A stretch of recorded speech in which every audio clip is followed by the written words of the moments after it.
Dah, sudah saya rekam. Saya mulai ya. Nah, accounting, akuntansi, udah pada pernah dengar atau udah pada pernah belajar? Sebelumnya pernah ngambil MK yang ada akuntansinya nggak? Cuma pernah denger, Pak.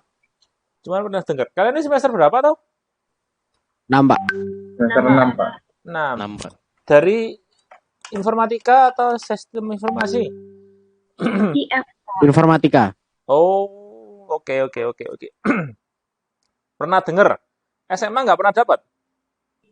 Dapat, Pak. Tapi Dapat. sebentar. Masih sebentar. Sik tala. Sebentar itu maksudnya apa? Wong kalian SMA itu kan bukan, maksudnya gini loh. SMA itu kan mata pelajarannya kan dapatnya setahun toh. Masa bisa cuma satu pertemuan? Ini akuntansi. Udah ya. Kan nggak bisa gitu juga.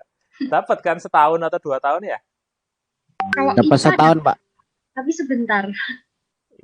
Beda sama IPS. Oke. Ya, ya sudahlah. Oke. Terus terang. Saya waktu SMA itu nggak ngerti akuntansi. Saya dapat akuntansi. Saya nggak ngerti, nggak suka. Boring. Ya kan? Nggak seru. Kenapa nggak seru? Ya nggak seru. Isinya cuma angka-angka. Ya kan? Tanggal, angka, debit, kredit. Nggak seru. Ya kan? Yang kalian ingat dari akuntansi apa? Hitung-hitungan, Pak. Hitung-hitungan. Matematika lah. Mungkin pembukuan, Pak. Pembukuan. Buku besar. Ya, buku Buku besar. Neraca.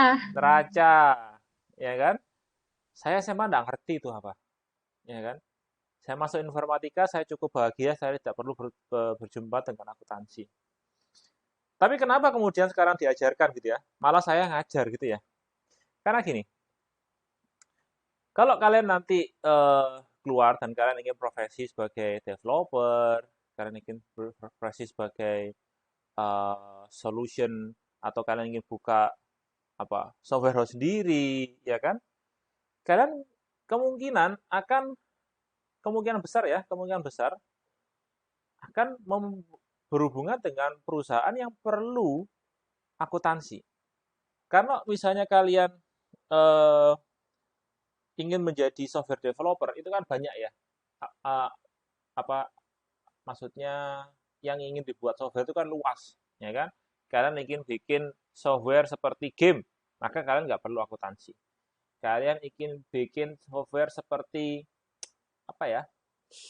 aplikasi-aplikasi, kalian mau bikin OS, kalian mau bikin aplikasi Microsoft Word lah katakanlah, itu kalian nggak perlu akuntansi.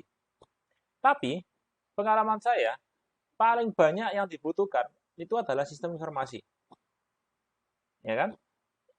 Dan sistem informasi, kalian penting untuk mengetahui akuntansi. Karena akuntansi ini basic ya. Basic untuk kalian tahu pembukuan atau pencatatan transaksi di suatu perusahaan. Oke? Nah, loh Pak, kalau gitu apakah berarti saya perlu mempelajari akuntansi secara intens seperti katakanlah di SI atau bahkan mesti seperti di Fakultas Ekonomi, Pak? Ya, itu pilihan. Oke? Itu pilihan Anda. Namun di sini kita akan belajar dasarnya saja. Ya. Kok dasar, Pak? Lah iya. Teman kalian di sebelah itu belajar akuntansi 4 tahun. Tentu kita nggak mungkin memampatkan materi 4 tahun ke kalian selama 1 semester 3 SKS. Ya kan, itu mustahil. Oke? Namun harapannya di sini adalah kalian ngerti akuntansi. Kalian ngerti istilah-istilah dasarnya apa. Kemudian kalian ngerti bagaimana cara membuat laporan keuangan. Nggak sulit kok. Serius nggak sulit. Ya kan? Pak, di sini ada yang harus dihafal nggak? Nggak. Semua ujian nanti kalian akan open book. Lah iya kan, nggak open book, kan open book atau nggak open book saya juga nggak tahu. Ya kan, kan ini online semua. Oke? Boleh googling Pak? Boleh. Silakan. Googling boleh. Tapi nggak boleh hangoutan kalau kalian lagi ujian, ya kan? Nggak boleh kerjasama. Oke, jadi itu kurang lebih tujuan pembelajaran ya. Jadi akuntansi ini penting dan ini hanya dasarnya saja supaya kalian tahu bagaimana akuntansi bekerja dan kenapa diajarkan karena memang kebutuhan paling banyaknya di sana. Kalau kalian nanti ngerjakan sistem informasi dan kalian belum masuk ke akuntansi, berarti klien-klien masih yang kecil-kecil. Kalau kalian udah klien yang besar-besar, eh, itu pasti akan pakai accounting, ya kan?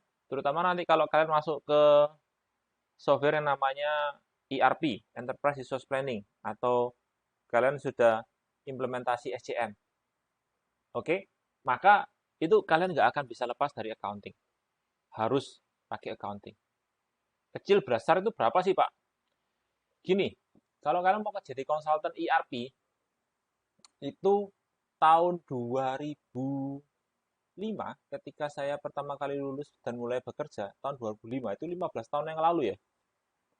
16 tahun yang lalu. Mungkin kalian baru lahir ya. Itu gajinya konsultan ERP itu adalah 1 juta per hari. Ya, itu 16 tahun yang lalu. 1 juta per hari. Bersih ya. Udah, ya itu pokoknya gaji yang dia dapat. Lumayan kan? Ya kan? Lumayan lah. Bahkan untuk hari ini pun itu lumayan. Padahal kalau hari ini saya yakin itu sudah pasti naik. Ya kan? Gaji pasti naik. Masa 16 tahun gaji konsultan nggak naik? Jadi ini 16 tahun itu kalau 16 tahun yang lalu itu 1 juta per hari. Ya kan? Kalau sekarang ya mungkin 2 juta atau 3 juta per hari. Per hari ya. Not bad lah ya. Jadi memang kalau kalian mau sistem informasi yang gede, kalian nggak bisa lepas dari accounting. Jadi itu penting. Rencana pembelajaran. Hari ini pengenalan konsep akuntansi. Kemudian minggu depan kita akan belajar keseluruhan siklus akuntansi. Dan setelah itu kita akan mulai membahas lebih dalam tentang tiap tahapan di siklus akuntansi tersebut. Nah, untuk UTS ini fokusnya kita akan di basic accounting-nya. Kemudian untuk yang UAS kita akan mulai masuk ke accounting untuk supply chain management atau rantai pasok. Ya, supply chain management ini bahasa Indonesianya kan rantai pasok. Kita akan mulai membahas bagaimana barang itu bisa dibeli dan barang itu bisa dijual. Ketika kalian mendengarkan istilah supply chain management, itu yang ada di bayangan kalian apa sih supply chain management itu? Atau rantai pasok? Ngerti nggak apa itu supply chain management? Halo? Halo? Siapapun? Itu kayak membeli lalu menjual lagi kan Pak? Macam itu. Membeli dan menjual lagi. Iya. Kira-kira aktivitas yang terkait apa?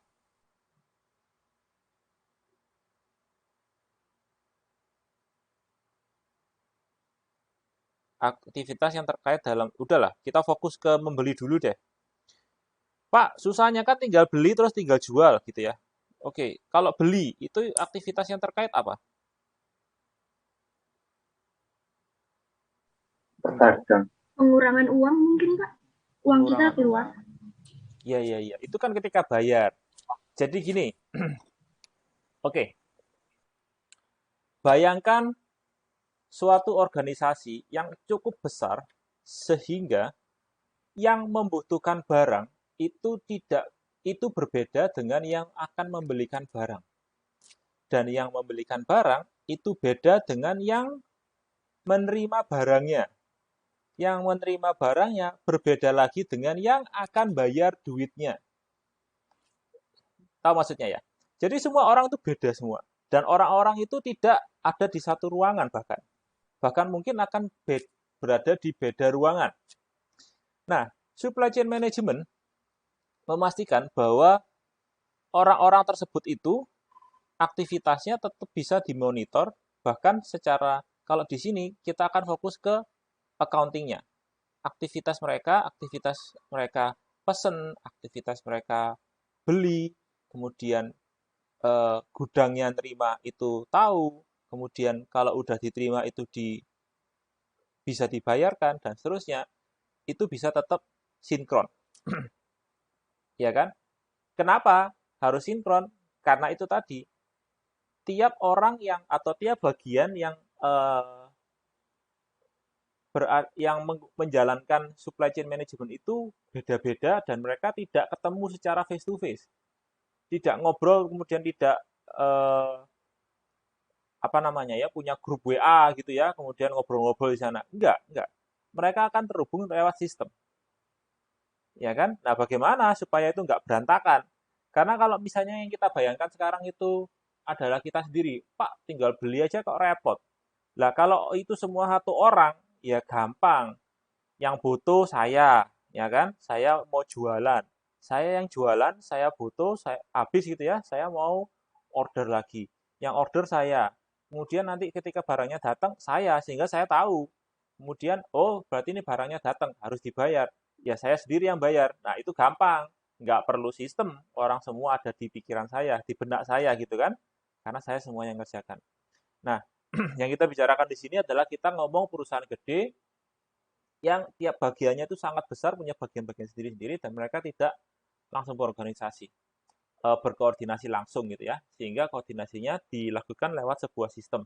Sistem tersebut disebut sebagai sistem rantai pasok. Nah, kemudian nanti ada sesuatu yang disebut sebagai HPP, job order cost system, dan seterusnya. Apa itu Pak? Saya nggak ngerti. Ya nggak apa-apa, nanti kita bahas sendiri. Oke, penilaian. Seperti biasa, nilai akhir itu kan terdiri dari 40% NTS dan 60% NAS. Ya, standar ya. Kemudian, di tiap paruh semester akan ada kuis kecil. 5 kuis kecil tiap minggu, kemudian 1 kuis besar di tengah-tengah, dan UTS. Saya lebih prefer kita punya banyak assessment, ya bukan untuk membebani, tapi untuk supaya tidak semua proses belajar kalian dalam satu semester ditentukan dalam misalnya kalau 2 ujian gitu ya. Itu tentu bebannya terlalu besar. Kedua, ini juga menjadi semacam checklist untuk mengetahui kira-kira kalian ini on track atau ketinggalan. Saya masih ngerti atau udah nggak ngerti, ya kan? Dan kalau misalnya kalian sudah ada indikasi nggak ngerti, ya harus berarti belajarnya diperbaiki, gitu ya. Nanti semua kuis ujian akan lewat ULS. Jadi kalian harus masuk ke ULS. Rules. Jangan pernah ngopi. Belajar dari internet oke. Ngopi dari internet termasuk dari teman kalian itu nggak boleh.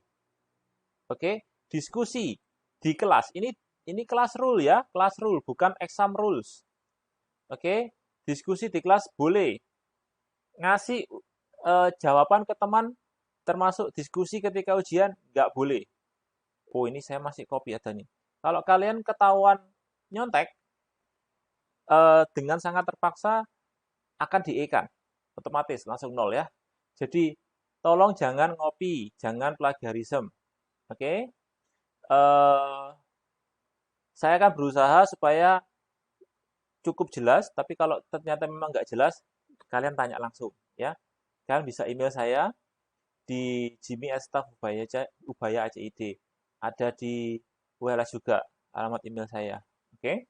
Di Hangout boleh, di email boleh. Ya. Itu aja.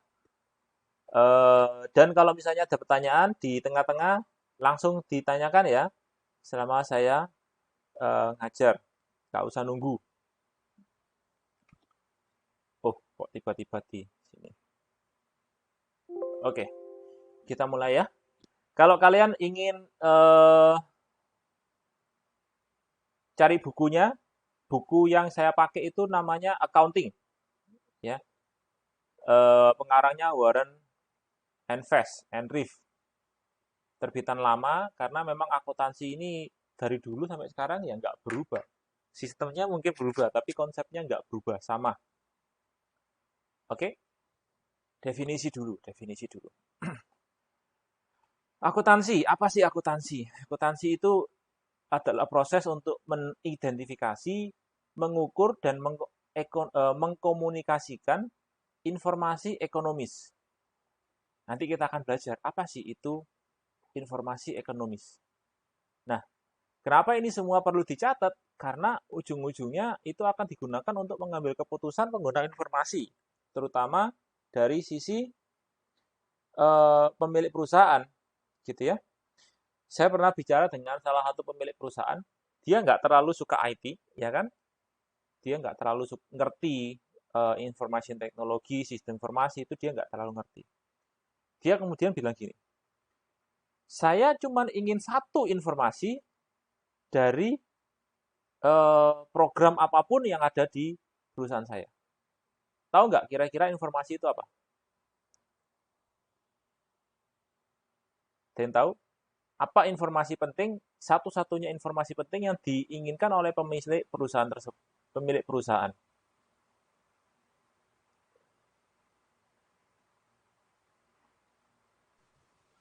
Tata keuangan mungkin, Pak. Keuntungan perusahaan mungkin, Pak. Ya, keuntungan. Ujung-ujungnya dia punya usaha itu untuk cari untung kan? Jadi saya cuma pengen tahu, saya bulan ini untung apa enggak? Kalau untung berapa? Alah, kalau gitu kan gampang, Pak. Ngapain perlu repot-repot?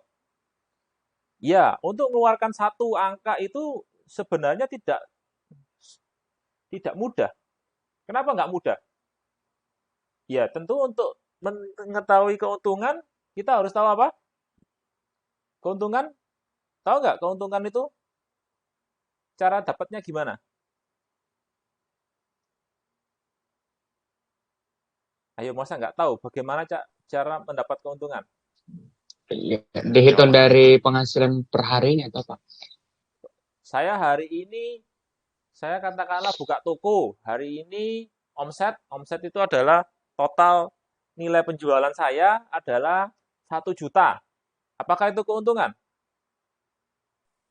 Tidak juga, Pak. Itu harus dihitung lagi dengan omset pembelian yang yang Kita dibeli. harus kurangi, misalnya saya hari ini menjual barang sebanyak 1 juta. Itu bukan keuntungan, itu adalah omset penjualan atau total nilai penjualan.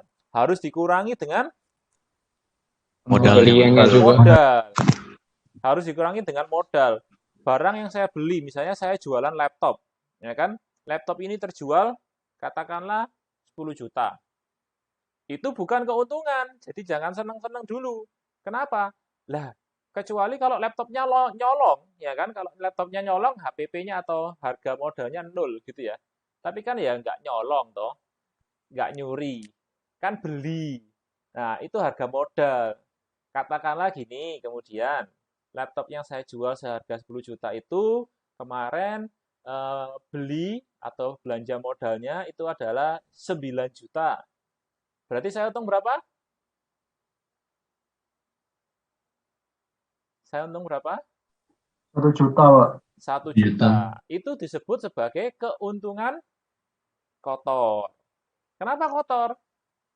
Ya, memangnya kalian jualan nggak bayar, misalnya bayar sewa tempat. Oh enggak, Pak, saya jualannya online.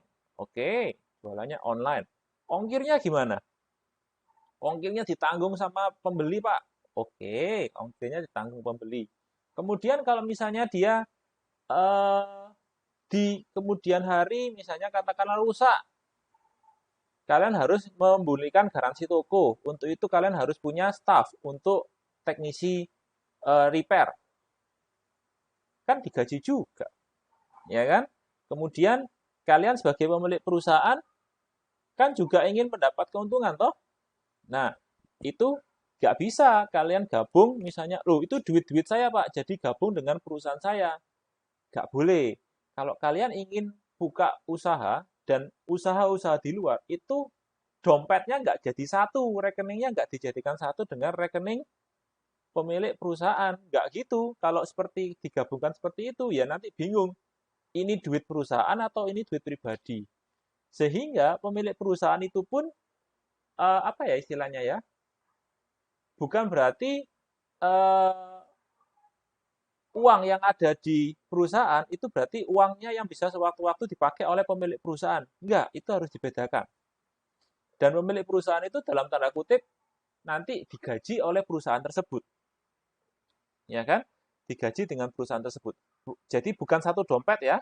Nah, itu semua akan menjadi beban. Termasuk penarikan uang oleh pemilik perusahaan itu juga harus dihitung sebagai beban. Ada banyak sekali. Nah, itu yang membuat tidak mudah kita menghitung suatu keuntungan. Ya kan? Tidak mudah menghitung suatu keuntungan. Nah, karena itu perlu dibuat sistem. Kenapa bisa perlu dibuat sistem? Karena serumit-rumitnya akuntansi itu polanya jelas. Polanya jelas. Kalau ada pola atau aturan yang jelas, maka kita bisa buat sistem agar komputer bisa menjalankan pola tersebut secara otomatis. Ya kan? Sehingga tidak perlu lagi orang punya namanya kalau zaman dulu itu punya buku besar. Kenapa sebut buku besar? Karena bukunya memang gede. Ya, manual ditulisin satu-satu gitu ya. Wah, itu sangat ribet. Sekarang udah nggak zaman. Sekarang semua udah pakai accounting information system, pakai program. Nah, kalau secemas, sistem informasi akuntansi rantai pasok atau supply chain management accounting system ini, SIA yang fokus, yang juga mencakup supply chain. Ya kan? Karena nggak mungkin ada supply chain accounting system yang tidak menggunakan basic accounting system. Itu pasti. Basic accounting system itu dari dulu sampai sekarang untuk aplikasi apapun itu konsepnya sama. Ya, sama. Nah, sebelum kita masuk ke accounting, kita perlu tahu dulu entitas bisnis. Entitas bisnis ini mempengaruhi transaksi yang berlaku di perusahaannya. Ada perusahaan-perusahaan manufaktur, ya kan? Toyota, Honda, Nike, Coca-Cola, Pepsi. Ya, manufaktur itu ciri khasnya apa? Ciri khasnya dia tidak sekedar membeli terus dijual. Ya kan? Dia melakukan transformasi dari barang yang dia beli, ya kan? Kemudian diolah menjadi barang yang baru, kemudian barang baru itu yang dijual. Oke? Jadi misalnya Toyota itu kan dia beli raw material atau bahan bakunya. Dia beli biji besi kah, dia beli komponen-komponen, ban segala macam, kemungkinan dia akan beli. Dia tidak kemudian bikin ban sendiri, enggak. Dia akan beli. Kemudian, tapi kan dia enggak jualan ban. Dia jualan mobil misalnya. Nah, itu dirakit dulu sama dia sebelum dia jual. Nah, kalau perusahaan dagang, itu dia fokus beli, langsung dijual. Jadi dia semacam kayak perantara gitu ya. Kayak perantara. Mulai dari department store seperti Matahari, Sogo, sampai ke supermarket, sampai ke yang online. Amazon.com, JDID, Shopee, segala macam. Ya kan? Itu semua adalah perusahaan dagang, merchandising. Jadi dia tidak mentransformasi bahan baku menjadi bahan jadi. Kemudian ada jasa. Jasa ini ya seperti dia tidak jual barang. Yang dia jual barang itu adalah dia tidak jual barang tapi dia jual jasa. Ya, misalnya seperti pendidikan, kemudian apa istilahnya ya, hotel-hotel, restoran itu dia jualan, restoran itu mungkin akan masuk ke manufaktur karena dia jualan produk, dia beli beras, dia jual sebagai nasi, ya kan? Nah, kalau jasa ini core bisnisnya dia tidak terkait dengan jual beli barang. Core bisnisnya ya, tidak terkait dengan jual beli barang. Telkom, kemudian penerbangan, semacam Garuda Indonesia, dan seterusnya. Loh, Pak, OLX.com sama eBay kok di jasa, Pak? Ya, karena eBay itu nggak jualan barang. Pernah pakai eBay kalian? Kalian pernah pakai eBay? Nggak Nggak pernah, Pak. Oh, Nggak pernah, Pak. Apa ya berarti ya? Shopee deh, Shopee. Sorry. Shopee, saya harus ganti. Itu bukan perusahaan dagang. Shopee itu adalah perusahaan jasa. Kenapa saya bilang Shopee itu perusahaan jasa? Karena dia sediakan platform doang untuk orang-orang taruh barang. Betul. Karena dia cuma sediakan platform, dia cuma sediakan lapak. Dia nggak jual barang. Dia bikin rule. Oke, kalau kamu mau jualan di sini, aturannya seperti ini, bayarnya seperti ini. Nanti kapan kamu dapat bayaran, nanti akan ada sistem rating, dan seterusnya, dan seterusnya. Tapi dia sendiri tidak jualan barang. Amazon, ya mungkin sekarang Amazon punya seperti itu, tapi dia juga punya barang sendiri, dia punya produk sendiri, dia dagang sendiri. Jadi dia masih bisa masuk ke sana. Nah, bukan berarti kemudian satu entitas bisnis hanya jualan jasa tok. Ya enggak, dia pasti juga terkait dengan barang. Contoh, airline Garuda Indonesia, dia tetap jualan barang di atas, ya kan? Sedikit. Tapi core bisnisnya itu adalah dia jualan jasa. Ya kan? Kalian nggak beli, misalnya kalian nggak beli merchandise di atas pesawat, nggak apa-apa kan? Ya nggak apa-apa, ya kan? Karena core bisnisnya dia adalah jualan jasa. Gitu ya. Nah, apa saja sebenarnya yang terkait dengan accounting? Apa yang perlu dicatat di dalam accounting? Hanya transaksi bisnis. Apa itu transaksi bisnis? Transaksi bisnis itu adalah transaksi yang menimbulkan perubahan secara langsung ke posisi finansial. Contoh. Hari ini datang tagihan air 1 juta misalnya. Oh, air mahal banget 1 juta. Listrik. Tagihan listrik 1 juta rupiah untuk dibayar paling lambat katakanlah tanggal 15. Ya kan? Itu bukan transaksi bisnis. Karena tagihan yang datang itu tidak mengubah jumlah uang saya kan? Uang saya cuma ditagih kok. Gak masalah. Gitu kan? Maka itu bukan transaksi bisnis. Sehingga itu nggak perlu dicatat kapan tagihan datang. Yang perlu dicatat adalah kapan tagihan tersebut saya bayar. Ya kan? Contoh lain. Hari ini saya beli laptop. Ya, saya kulaan itu apa ya? Beli modal atau beli barang untuk saya jual, ya kan? Beli laptop harganya 8 juta. Ternyata besok itu ternyata perusahaannya rilis produk baru sehingga barang yang saya beli 8 juta kemarin itu harganya drop jadi 6 juta. Apakah berarti saya sudah rugi 2 juta? Belum, karena belum saya jual. Dan perubahan harga pasar itu tidak atau bukan merupakan transaksi bisnis. Karena belum saya jual. Nah, ketika saya jual, itu adalah transaksi bisnis. Ya kan? Karena itu mempengaruhi posisi finansial, baik itu dalam bentuk uang ataupun dalam bentuk barang atau persediaan saya atau stok laptop saya. Gitu ya.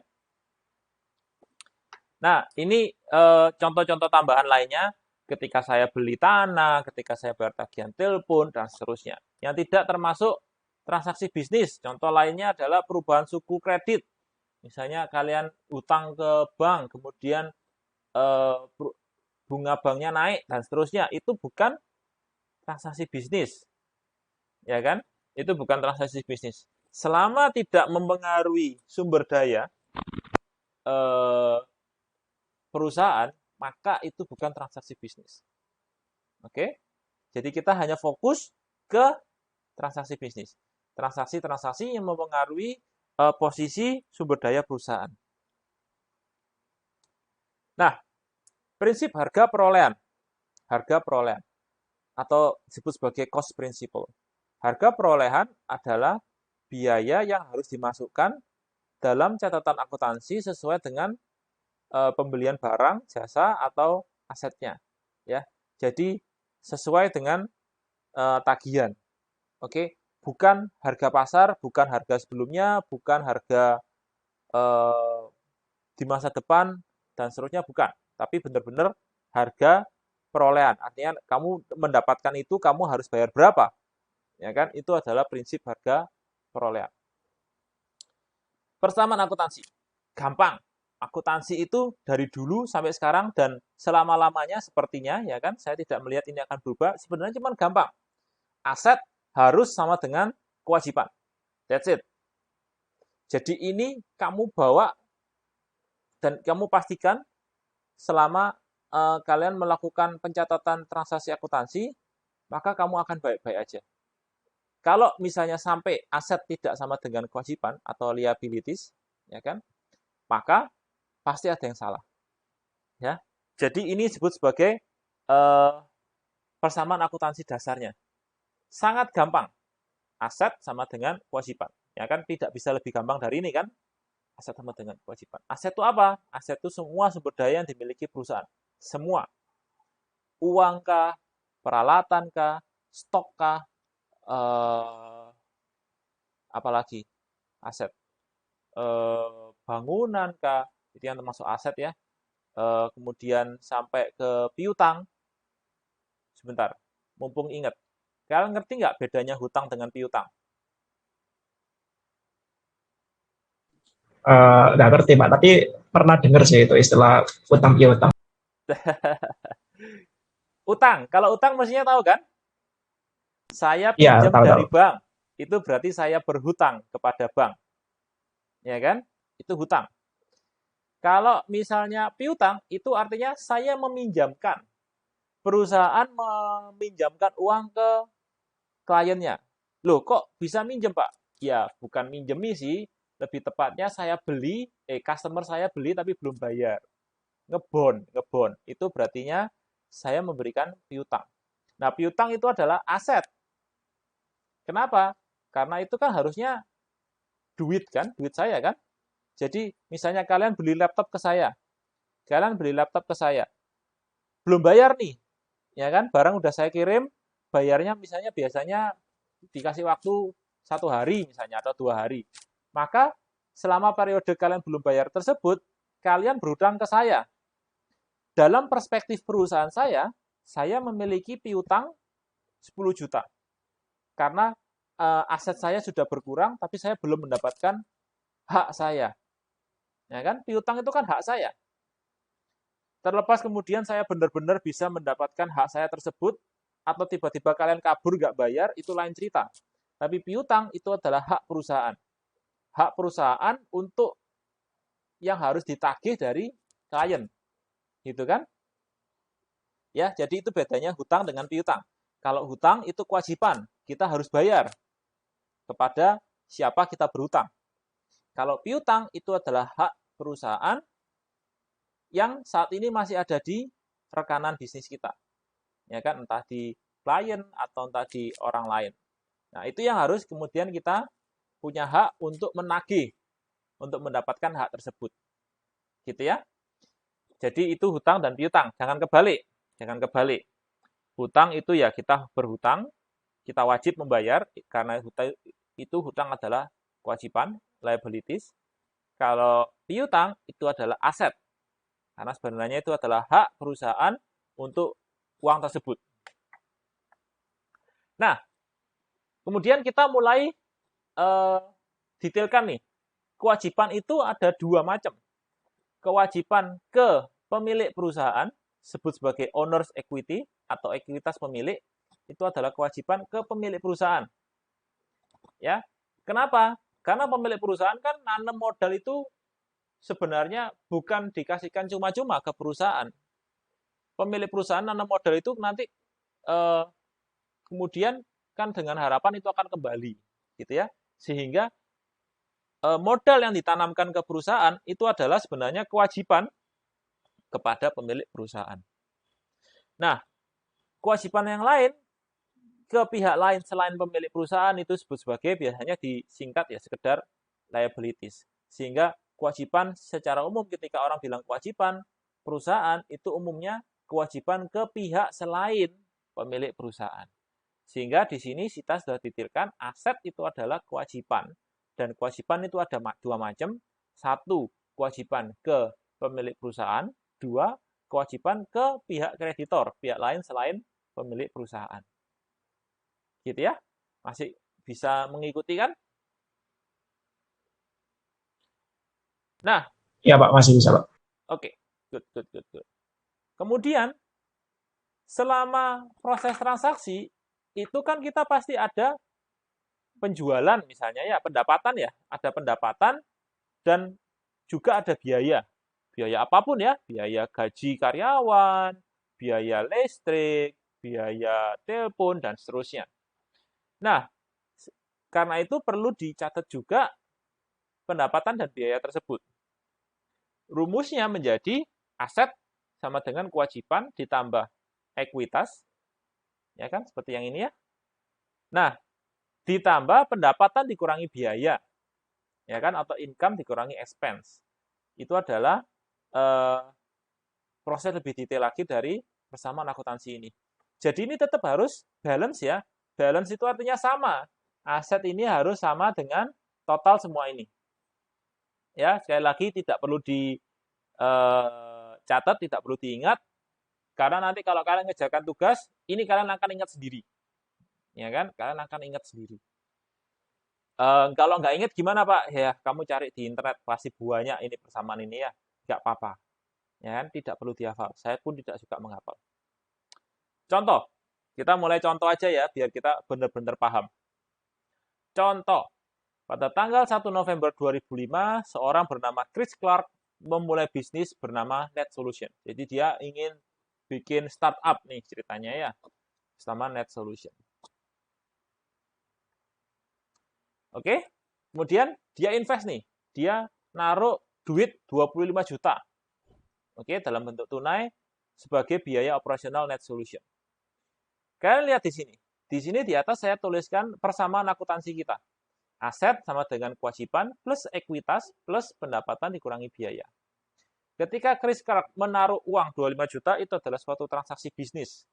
Ya kan? Karena kita dapat perusahaan, dapat duit.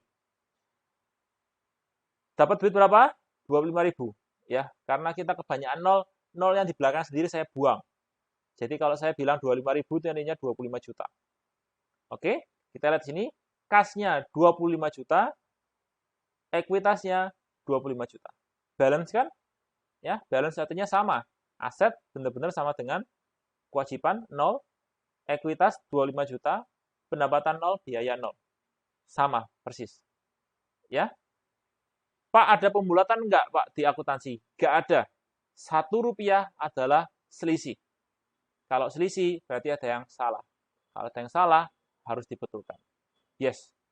Pak, daripada repot, udahlah Pak, cuma 10.000 aja, ini tak kasih duitnya, biar balance. Enggak boleh. Ya kan? Enggak boleh. Selisih ya selisih harus dicari. Dan ya, sebagai software developer, saya pernah nggak tidur berhari-hari nyariin selisih Rp1. Boleh nggak Pak? Saya bayar Rp1-nya. Nggak boleh. Rp1 kayak Rp2, Rp10, tetap selisih. Harus dicari selisihnya di mana. Ya kan? Dibetulkan. Lanjut. Tadi kan investasi ya, 25 juta ya. Kemudian dia beli nih tanah. Dia beli aset tanah atau bangunan ya di sini ya. Harganya 20 juta secara tunai. Maka kalau kita lihat di sini, karena saya beli, maka uang saya atau kas saya itu berkurang sebanyak 20 juta. Berkurang ya. Yang bertambah apa? Tanah. Tanah bertambah.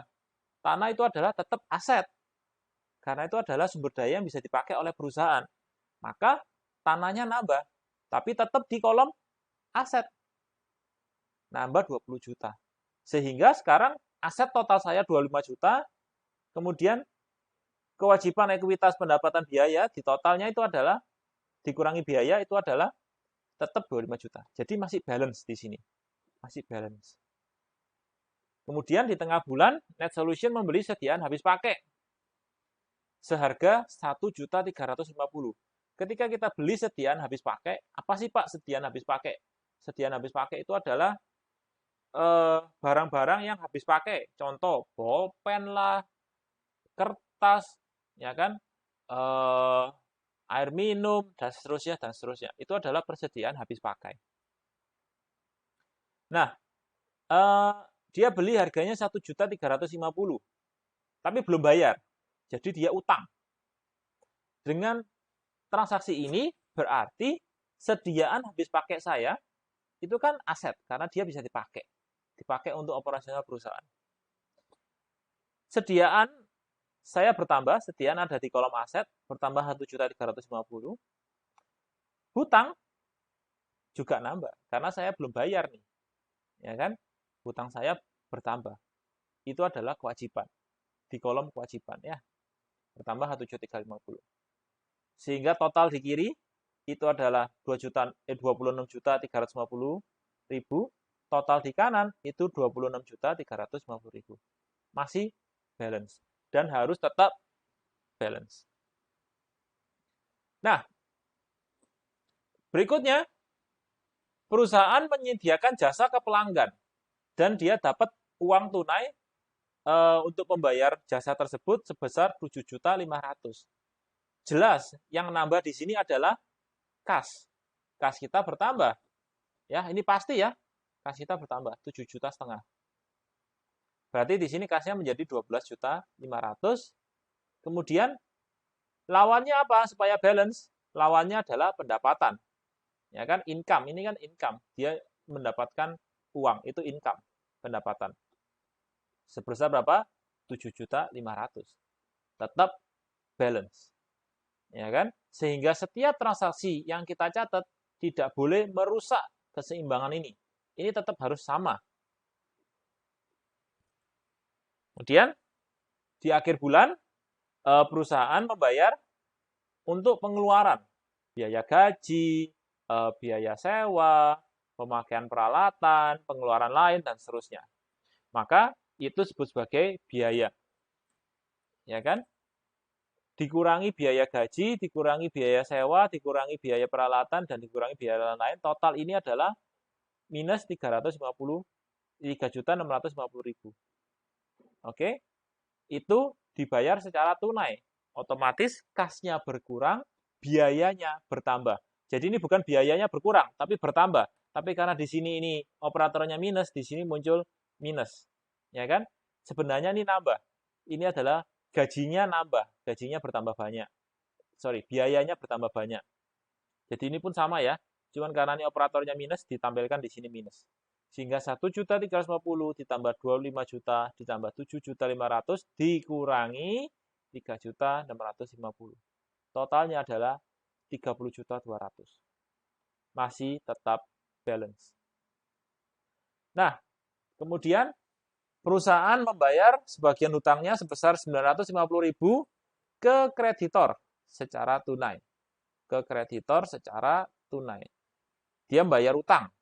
Otomatis kalau kita membayar utang yang terjadi apa? Kalau perusahaan bayar utang yang terjadi adalah uangnya berkurang. Ya kan? Pasti dong uangnya berkurang. Tapi hutangnya juga berkurang. Ya kan? Hutangnya juga berkurang. Maka di sini tetap balance.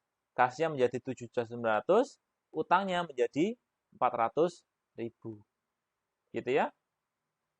Nah, kemudian sediaan habis pakai terakhir di opnam. Sebentar, di opnam. Kalian tahu istilah opnam? Opnam itu kalau sakit, Pak, opnam di rumah sakit. Bukan opnam yang itu. Opnam itu artinya dihitung. Stoknya sisa berapa? Jadi kalau di perusahaan itu bilang stok opnam, artinya dia ngitung stoknya ada berapa realnya. Ya, stoknya ada berapa realnya. Ini saya lupa betulkan. Kelewatan, saya sebutkan kayak gini. Biar lebih jelas. Oke. Nah, ketika di akhir bulan dihitung, ternyata sediaan habis pakainya tinggal 550.000. Tinggal 550.000. Padahal sebelumnya adalah 1.350.000. Berarti ada berapa banyak sediaan yang habis pakai yang terpakai di akhir bulan? Oh, berarti adalah selisihnya. Itu yang terpakai 800.000. Sehingga sisa di akhir bulan itu adalah 550.000. Ya kan? Jadi selama sebulan itu dihitung yang terpakai adalah 800.000. Nah, kemudian di akhir bulan si pemilik perusahaan juga menarik gaji untuk dirinya sendiri. Dalam artian di sini dia menarik uang tunai untuk kepentingan pribadi. Maka itu yang disebut sebagai prive. Prive itu dia narik gaji berkurang, kasnya kan otomatis berkurang. Ya kan? Prive-nya juga dikurangi. Ya kan? Menjadi masing-masing 2 juta sehingga tetap balance. Ya. Di akhir itu tetap balance. Nah, prive ini nanti saya bahas deh. Kita lanjut dulu. Ada pertanyaan sampai saat ini dari langkah-langkah ini. Sambil saya betulkan ini. Ada pertanyaan dari langkah-langkah ini. Pak, kenapa ini seperti ini misalnya? Atau apa yang ingin kalian tanyakan? Silakan. Ups. Belum?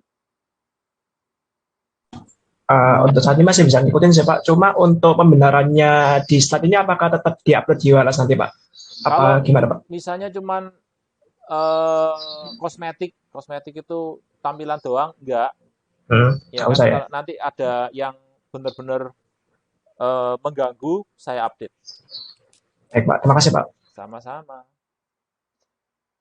Nah, contoh lain akun-akun nih, misalnya ya, mulai dari aset. Aset itu termasuk apa? Kas, piutang atau account receivable. Ya kan, akun yang masih diterima, akan diterima, belum diterima. Sediaan habis pakai, sediaan barang dagangan atau inventory dan seterusnya dan seterusnya. Ini contoh akun-akun yang termasuk aset. Bukan hanya ini, sebenarnya nanti jenis akun di suatu perusahaan itu bisa ratusan bahkan ribuan. Tapi secara umum itu pasti akan dibagi menjadi 5 kategori ini. Aset, kewajiban, ekuitas, pendapatan, dan biaya. Nah, kewajiban itu meliputi utang dagang, utang gaji, dan seterusnya. Ekuitas termasuk investasi pemilik, penalian dana dari pemilik, prive, laba ditahan, dan seterusnya. Itu adalah ekuitas. Nanti kita akan bahas lebih lanjut tentang yang lainnya. Kalau kalian nggak ngerti masing-masing ini apa, nanti akan dibahas ketika itu kita pakai. Gitu ya. Kalau misalnya saya kelewatan, nanti tanya. Oke, untuk sementara ini contoh saja ya akun-akun yang ada di perusahaan dan kemudian kategorinya. Oke.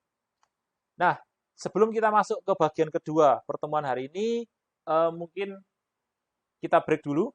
Kita break 10 menit ya. 5-10 menit.